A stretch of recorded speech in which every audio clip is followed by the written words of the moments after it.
Hi hello ನಮಸ್ಕಾರ. ಎಲ್ಲರೂ ಹೇಗಿದ್ದೀರಾ? ಚೆನ್ನಾಗಿದ್ದೀರಾ ಅಂತ ಭಾವಿಸ್ತಾ ಇವತ್ತು ಒಂದು ವೀಡಿಯೋ ಸಿಂಪಲ್ ಆಗಿರೋ ವೀಡಿಯೋ ತೋರಿಸ್ತಾ ಇದ್ದೀನಿ.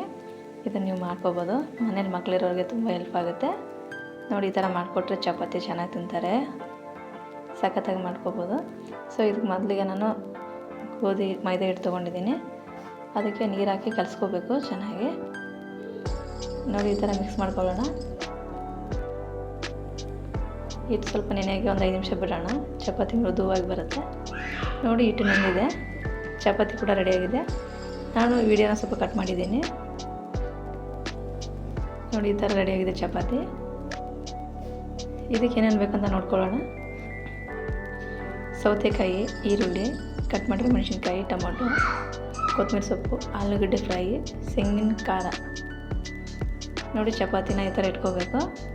ಅದರ ಮೇಲೆ ಶೇಂಗಿನ ಖಾರ ಇದೆಯಲ್ಲ, ನಾವು ಈ ಥರ ಮಾಡ್ಕೊಂಡಿದ್ದೀನಿ. ಹಸಿಮೆಣ್ಸಿಗೆ ಹಾಕೊಂಡ್ಬಿಟ್ಟು ಶೇಂಗಾ, ಹಸಿಮೆಣ್ಸಿನ್ಕಾಯಿ, ಎಣ್ಣೆ ಹಾಕ್ಕೊಂಡು ಈ ಥರ ಇದ್ರ ಮೇಲೆ ಎಲ್ಲ ಕಡೆ ಹಚ್ಕೋಬೇಕು. ನೋಡಿ ಈ ಥರ ಹಚ್ಕೊಂಡಿದ್ರೆ ಅದು ಚೆನ್ನಾಗಿ ಬರುತ್ತೆ. ಒಳ್ಳೆ ಸಕ್ಕತ್ತಾಗಿ ಕಾಣಿಸ್ತಿದೆ ಅಲ್ವಾ? ಈ ಥರ ಮಾಡ್ಕೋಬೇಕು ಫಸ್ಟ್ ನೀವು. ಮೊದಲಿಗೆ ನಾನು ಆಲೂಗಡ್ಡೆ ಇಟ್ಕೊತಾ ಇದ್ದೀನಿ. ಆಲೂಗಡ್ಡೆ ಫ್ರೈ ಮಾಡ್ಕೊಂಡಿದ್ದೆ ನಾನು. ನೋಡಿ ಈರುಳ್ಳಿ ಹಾಕೋತಾ ಇದ್ದೀನಿ. ಟೊಮೊಟೊ ಹಾಕೊಳ್ಳೋಣ. ಹಸಿಮೆಣ್ಸಿನ್ಕಾಯಿ, ಸೌತೆಕಾಯಿ.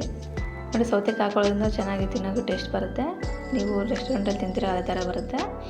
ನೋಡಿ ಈಗ ಸ್ವಲ್ಪ ಕೊತ್ತಂಬರಿ ಸೊಪ್ಪು ಹಾಕೊಳ್ಳೋಣ. ಒಂದು ಮೆಣಸಿನ್ಕಾಯಿ ಇಟ್ಕೊತಾ ಇದ್ದೀನಿ. ಇದು ಸಿಂಪಲ್ ಅಂದರೆ ಸಿಂಪಲಾಗಿ ಮಾಡ್ಕೊಳ್ಳೋದು. ಈಗ ಇದನ್ನು ರೋಲ್ ಮಾಡ್ಕೊಳ್ಳೋಣ. ಇದನ್ನು ರೋಲ್ ಮಾಡ್ಕೊಳ್ಳೋದು ಹೇಗೆ ಅಂತ ಹೇಳ್ತೀನಿ ನೋಡಿ. ಈ ಥರ ಒಂದು ರೋಲ್ ಮಾಡ್ಕೋಬೇಕು. ಆಮೇಲೆ ಈ ಥರ ರೋಲ್ ಮಾಡ್ಕೋಬೇಕು. ಆವಾಗ ಅದನ್ನು ಇಟ್ಕೊಳ್ಳುತ್ತೆ ಚಪಾತಿ. ನೋಡಿ ಈ ಥರ ಆಗಬೇಕು. ಸಿಲ್ವರ್ ಪೇಪರ್ ಇದ್ದರೆ ಅದಕ್ಕೂ ಕೂಡ ಟ್ರೈ ಮಾಡಿ ನೋಡಿ. ನಾನು ಈ ಥರ ಮಾಡ್ಕೊಂಡಿದ್ದೀನಿ, ಇದಕ್ಕೇನು ಹಾಕ್ಕೊಂಡಿಲ್ಲ. ನೋಡಿ ಈ ಥರ ರೆಡಿಯಾಗಿದೆ. ನನಗೆ ಎಷ್ಟು ಬೇಕೋ ಅಷ್ಟು ಮಾಡ್ಕೊಂಡಿದ್ದೆ. ನನ್ನ ಮಗುಗೆ ಇಷ್ಟ ಅಂತ. ನಿಮಗೂ ಇಷ್ಟ ಆದರೆ ಮಾಡ್ಕೊಳ್ಳಿ. ಆದರೆ ತುಂಬ ಚೆನ್ನಾಗಿ ಬರುತ್ತೆ.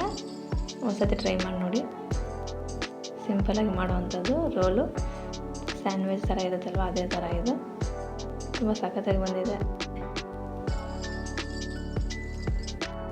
ಸಿಂಪಲಾಗಿ ಪಟಾಪಟ ಆಗುವಂಥದ್ದು. ಇಷ್ಟ ಆದರೆ ನೀವು ಕೂಡ ಮಾಡಿಕೊಡಿ, ಮಕ್ಕಳಿಗೆ ತಿಂತಾರೆ. ಹೊರಗಡೆ ಕೊಡಿಸೋ ಬದಲು ಮನೆಯಲ್ಲೇ ಮಾಡಿಕೊಡಿ, ಚೆನ್ನಾಗಿರುತ್ತೆ. ಅವ್ರ ಆರೋಗ್ಯ ಕೂಡ ಒಳ್ಳೆಯದಾಗಿದೆ. ನೋಡಿ ಹೇಗಿತ್ತು ಅಂತ ಕಮೆಂಟ್ ತಿಳಿಸಿ. ಇಷ್ಟ ಆದರೆ ಲೈಕ್ ಮಾಡಿ, ಶೇರ್ ಮಾಡಿ, ಸಬ್ಸ್ಕ್ರೈಬ್ ಮಾಡಿ. Thank you.